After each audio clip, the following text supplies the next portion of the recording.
What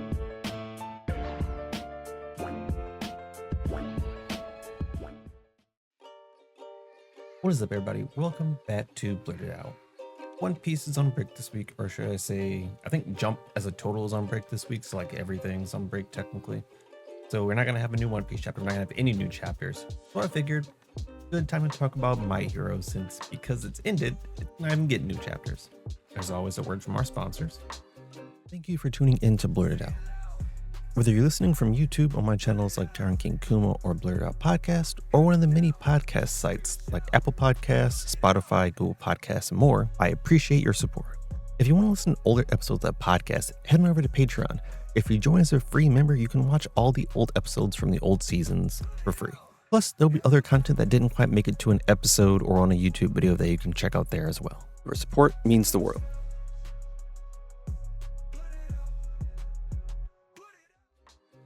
And because we're talking about the last chapter of My Hero, of course, if you haven't caught up, if you're still an anime only, if you don't want to be spoiled in the last chapter, please know that there will be spoilers. Oops. Spoilers. Okay, My Hero chapter 430 wraps up the series. 10 years running, a very roller coaster-esque series in my opinion. And we'll talk about like this series overall a little bit later. First, let's talk about that last chapter, because a lot of people, I saw a lot of people didn't like the last chapter. You know, they could just be the loud minority. That's always possible, especially when it comes to like Twitter and just people voicing their opinions. People liked it, they usually will be content with it. If they don't like it, they gotta tell somebody. Personally, I wasn't the biggest fan of the last chapter.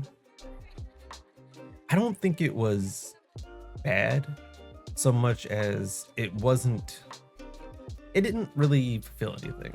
Like, you want that last chapter to kind of close up some things, tie up the loose ends, you know, bring the story to a final resting point.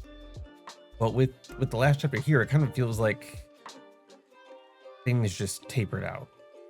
Like, if I read this chapter and I didn't know it was the last one, I would think there's like one or two left maybe. Like, it just doesn't feel like an ending chapter, just because, I don't know, it doesn't feel like we got the things we were building up to. The biggest letdown, I would say, the chapter is that basically Deku doesn't have One for All anymore. And we kind of been hoping that through some way, shape, or form it would come back. We know he still had the embers, but we were wondering if he could hang on to the embers for a lot longer than All Might could, things like that, but he just doesn't have One for All anymore. And for me, that more so than Deku not having One for All, I don't like the fact that One for All no longer exists. I think that kind of upsets me a little bit. Just because it was such a good, interesting quirk, and the fact that you could stockpile it with other quirks and like kind of just amass this collection of power. The fact that that's gone, and I mean, technically speaking, I want to say All for One is gone too, unless the Doctor has like some kind of storage with All for One still. I mean, he did copy the quirks, so it's not like that particular quirk is gone. One for All for sure I think is gone. All for One I think still has the potential to come back, but of course the series is over, so we'll never see that happen. But to see it go like that, you know, just we used it to quote unquote beat Shigaraki.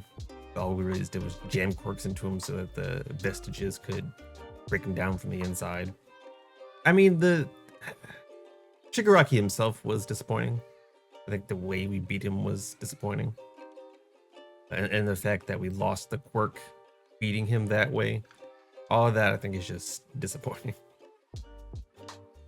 But on the Deku side of things, it leaves him quirkless again. And it circles us back to the beginning of the story where Deku, he seems to just be getting by. Like, in the early stages of My Hero, Deku just existed, you know. He went to school, kids picked on him, he didn't really have a whole lot of friends, people didn't really talk to him. He couldn't do a whole lot, even when he started with UA, like, he was struggling to to reach the top where everyone else was. And I feel like this kind of brings us back to that point, which I don't like because this is supposed to be the story of how he becomes the top hero. And it kind of molds into a story where everyone becomes the top hero. But then it kind of falls back to a story where, I mean, realistically, they're just heroes. Like, they're not specifically the greatest, they're not the top heroes, they're just heroes like everyone else. In a hero society, they are honestly nothing special other than what they did during the war. Like, that's their call to fame. But a lot of people participated in that war. It wasn't just them. So the story of how you become the greatest heroes is basically the story of how you become heroes. And that's not interesting, because that's what they're supposed to do. That's what the whole series is about, is becoming heroes. So if they don't have at least someone reach that top goal, I mean, what's the point of saying that in the first place? There's like a time skip of 8 years where we get kind of the pan of where everyone is at. Some people we care about, or I guess some people I care about, some people I don't really care about. Hatsume being able to become an amazing world-renowned inventor. Love that. I think Mei needs a lot more love than she ever gets. She's such a put to the side background character. I really liked her character. I'm glad that they gave her a little bit of shine. I'm also glad that they gave Gentle shine. So my 3 favorite characters of My Hero: Mirio, Gentle, Present Mike. And I got Gentle here. He has his own company, programming company, which I think that's actually really cool. It doesn't really have anything to do with their quirks. It's literally just like Larava is really a tech genius, and Gentle is basically there for like charisma in the face. So I love that. I love the fact that they are thriving on something, because I feel like Gentle as a character, I wanted him to have a win.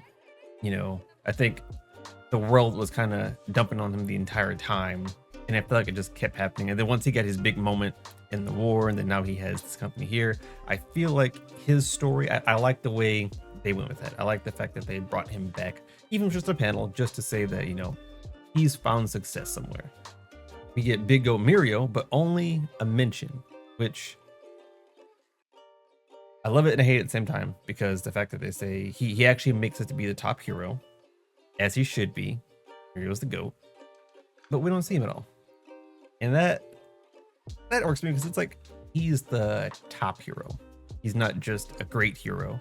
He's not just a high ranking hero. He's the top hero. And he had a big role in like the overhaul arc and the war arc. You just don't show him. You give me all these B and C list characters, but you don't show top hero Mirio Togata. I mean, I know he's not the main character, but I feel like we should still see him.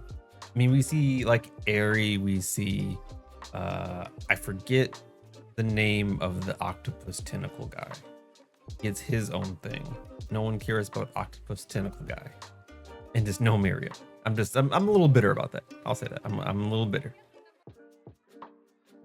But I think it is cool to see like the different heroes kind of like start their own agencies or start their own teams to basically be heroes like the people they trained before. So like it's nice to see.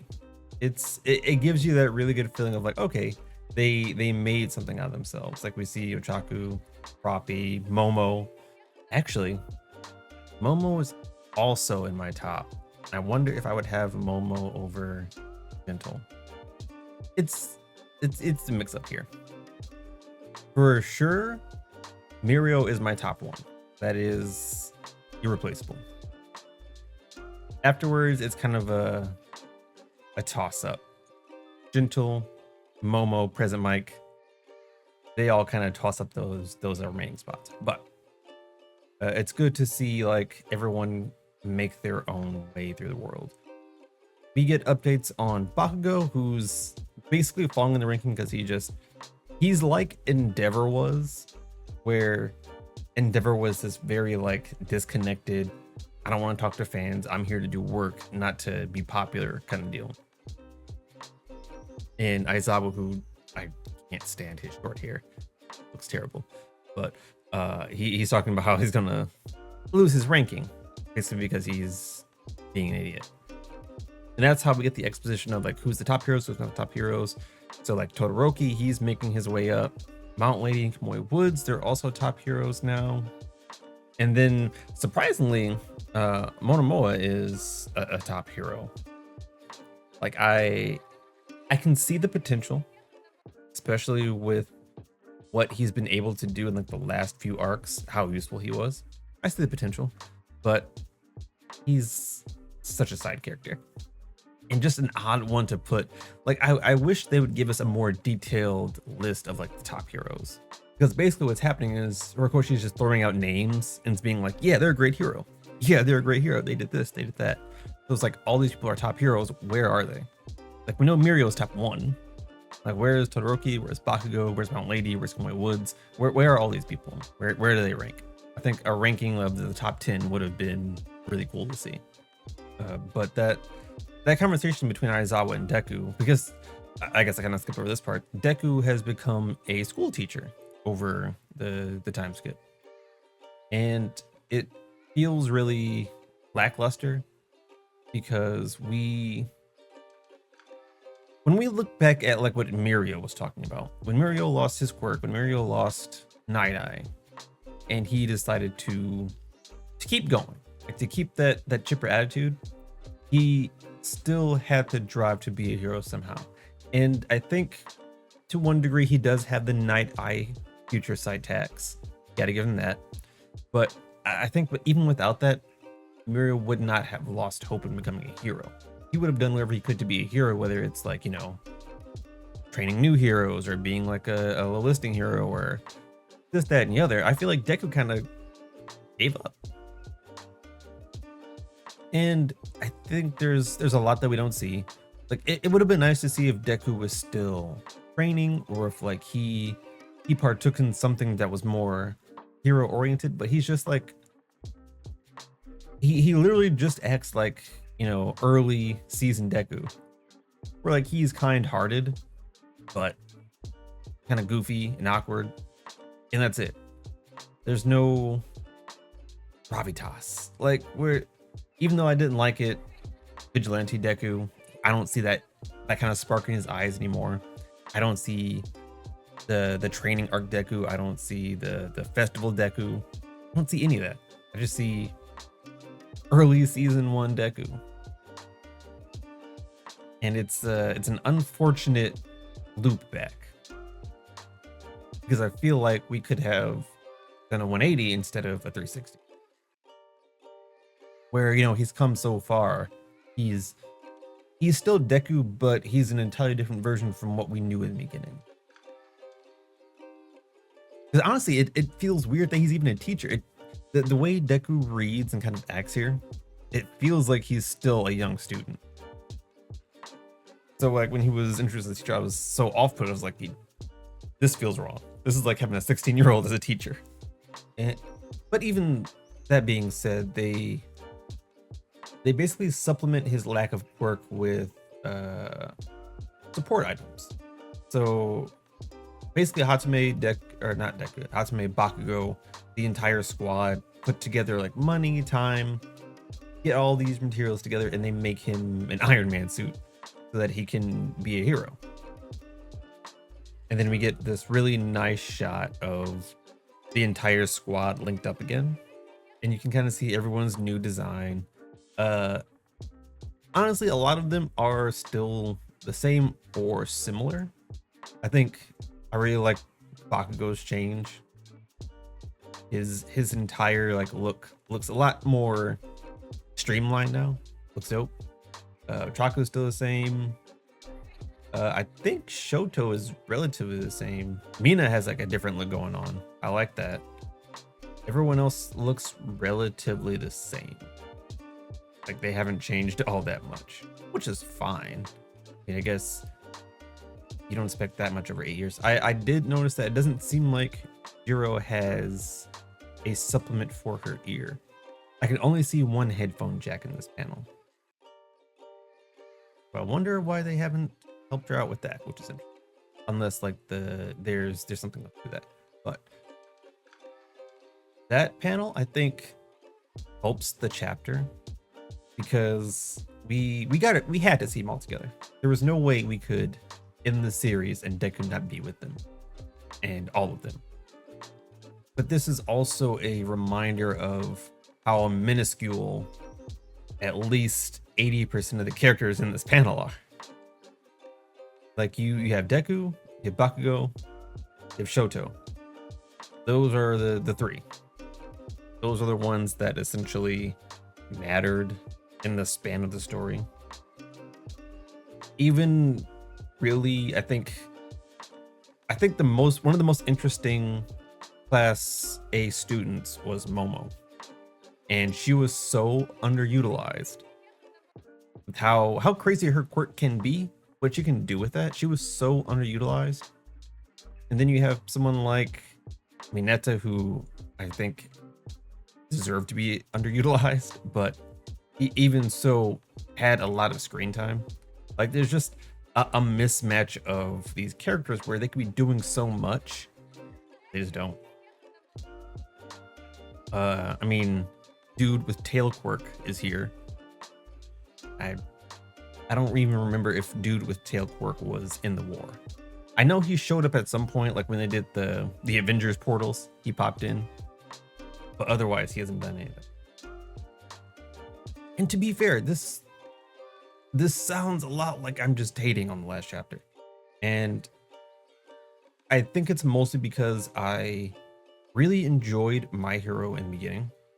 And it hurts to see the path it took. I'm not saying it, turned out to be the worst manga ever written, or that it's horrible, or that its Boruto levels of bad. I just think that it had a really high.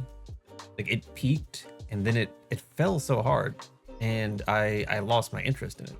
And I think that's the thing that hurts me the most, is that I'm not as invested as I wanted to be come the end of the series. I wanted to be looking forward to reading this last chapter and being like, oh snap, how are they going to end it? But instead I read the last chapter because I've been reading My Hero. So it's like, you got to read the last chapter. And I mean, even reading this chapter, the feelings didn't come back because I think so many things were missed. There were so many lost opportunities here that it was just too late to turn the dial back. One thing I will say, because I do like the interaction that Deku has with the younger generation. Basically, there's a situation where a small kid needs help, and Deku's body just moves on its own and goes to save him like it did really early on. Like that's Deku. That's what he does. And someone else has that same kind of mentality, and they start running up towards Deku and the kid that's flying as well. And it's important to note that this kid, who is also running to help, basically he has the same, I'm not gonna say same, he has a similar life as Deku, where he's kind of the looked down upon kid in school. His name is Dai, and like he gets punked on, he gets joked about, because I think his quirk is relatively useless. And instead of it being like, oh, if you don't have a quirk, you can't be a hero, it's like only the strongest quirks can be heroes. So like the times have progressed a little bit to where it's like, it's not just about having a quirk, you gotta have a strong quirk. And his quirk is a lot like Mineta's, where I guess he can throw plates from his hair. Like he has circles on his hair and he can pull out plates from them and throw them. I'm gonna be honest, it does sound kind of useless, but it reminds me of Vigilantes, where the slip and slide quirk, where like it starts off kind of lackluster, but you make it into something amazing. I think that's kind of the thing we're going for here. And you even have like Deku have a memory session to which he kind of talks about how you could maximize the abilities of this quirk. But I like the parallel. I like the parallel of Deku is now kind of leading the light to this kid who is in the same situation that he was. So Deku is being this kid's All Might. I think that is a very strong parallel, and that's a really like the panel of those two staying together is really good. The shading, the look, the feel, and then they have the All Might statue in front. That was really well done. That was absolutely well done. But overall, I feel like this chapter was lackluster. I just feel like they made Deku so complacent with being quirkless and just being, a teacher. They just made him accept that that was his life now. I'm like, that's not how Deku would do things. This is the same Deku we're talking about that was quirkless and was still like, I'm going to be a hero, despite being blatantly told that you can't be a hero without a quirk. He's like, nah, I'm doing it anyway. This is the same Deku who went against Night Eye's foresight and said, I'm just going to change the future if that's what you've seen.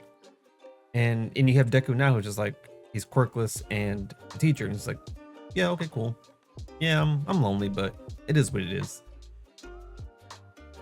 It's like, what? You don't want to do anything about this? You've been slowly growing apart from like your friends, and I guess that's a bit of an exaggeration. It's very possible that they could have been like communicating or keeping up outside of hero work, but it feels a lot like Deku is alone in this, and he's just like has to accept it. Like there's no love interest. We don't see his his family after the 8 years, I believe. I don't see like his mom. It doesn't seem like he has a big connection to the teachers. All he's talking to is Aizawa. Like we didn't even see Present Mike here, which is another atrocity. And that's just his life now. I guess after doing what he did for the world, you would want him to have more success in his career past that war. And instead, he's just complacent in mediocrity. And it's fine if he finds joy in that seems fine. But based on what he says about, one, he feels lonely, and two, how he reacts when All Might gives him the suit, it's like he clearly wanted to be a hero. He clearly did not want to stop heroing. He clearly wanted to keep going, but they told him no, and he just took it. And it's like, imagine doing all that. Imagine defeating one of the strongest people that's ever existed. And then like, all right, cool, but you can't be here anymore. Goodbye. That's such a whack turn of event.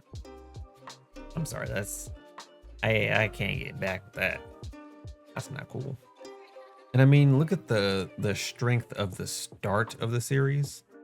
And you're like, if you were to read like the beginning of the series, read up, say 100 chapters. I think that's ultimately getting the series up until where All Might beats All for One the second time. And you read that series, it's an entirely different thing. Entirely different. You read the last few chapters of My Hero, doesn't even feel like the same show. And like in all the worst ways possible. Like there's a few embers of My Hero in there, but it's literally like One for All, where the embers kind of just burned out. They also did a one shot, I think to promote the movie coming out, where it's like a little in between from when Deku goes back to UA and before they fight Shigaraki in the final war. And it's really just them doing like freelance hero work. Basically, they're trying to repair after everything that happened from the hospital raid. And they're just building up for whatever villain plot line is going to be in the movie. It was okay. And honestly didn't really do a whole lot. It made them look cool because there's like the time when they're about to get jumped by a bunch of villains, but it's like, nah, we need to read this the whole time. And then they mop them. It's easy work, light work, which is cool.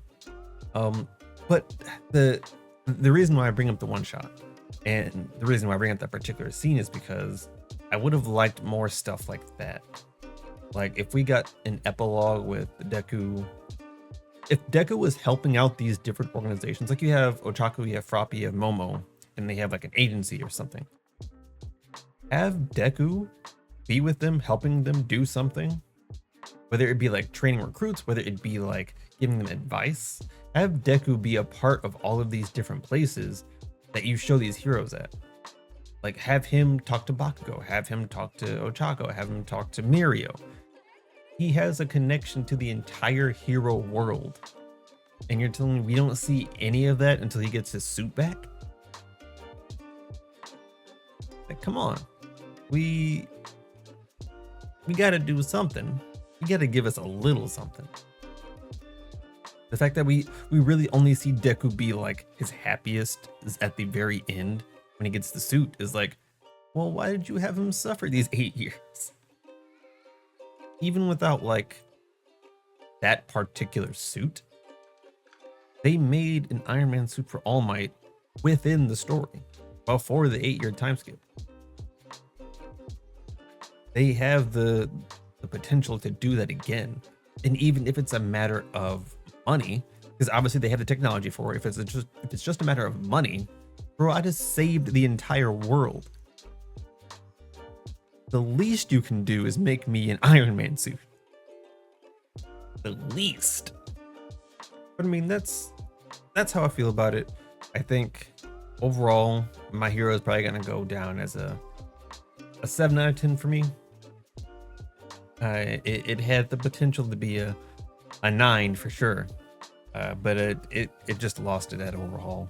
Once the overhaul thing passed, and you know, we just kept getting Shigaraki, but like different flavors of Shigaraki. It just fell from there. I was gonna mention JJK a little bit, but I'm not even gonna get into it. I've been hating this entire episode, so I'm not gonna get to JJK because it's just gonna be me hating on more stuff. But let me know what you thought. Did you enjoy the last chapter? Were you thinking that My Hero fell off? Were you hyped the entire way? How did you feel about My Hero up until the end? Let me know. Be sure to like, comment, subscribe. Smash that like button. I'll catch you in the next one. Peace.